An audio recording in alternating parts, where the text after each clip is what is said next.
তাল তাল খাওয়া হয় যে সেই তালের আটিটা তালের বড়া খাওয়ার পরে যে আটিটা আমরা মাটিতে ফেলে দিই না, ফেলে মানে মাটিতে রেখে দিই, তারপর তার শিকড় হয়, তারপরে সেইটাকে কেটে 2 টুকরো করে এই যে এরকমভাবে বার হয়েছে। হ্যাঁ, এইটা দিয়ে আর দুধ দিয়ে আমি একটা রেসিপি করব।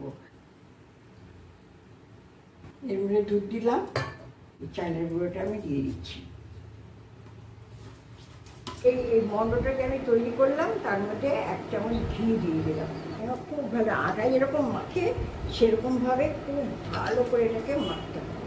আর এই যে তালের উপরের যে একটা অংশ আমি এর ভিতরে ঢুকিয়ে দিয়ে এইটাকে এমনি করে বন্ধ করে পুলির আকারে গড়লাম। এই পুলির মতন করে গড়লাম। আমি এবারে 1 লিটার দুধের মধ্যে এটাকে বয়েল করব। হ্যাঁ, দুধ গরম হয়ে গেছে, এইবারে আমি এগুলো এক এক করে ছেড়ে দেবো। হ্যাঁ, এটা তো বয়েল হতে হবে, তো সেই জন্যই আমি এক এক করে ছেড়ে দেবো।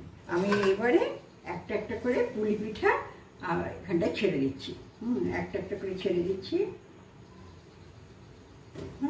হাফ কাপ চিনি দিচ্ছি।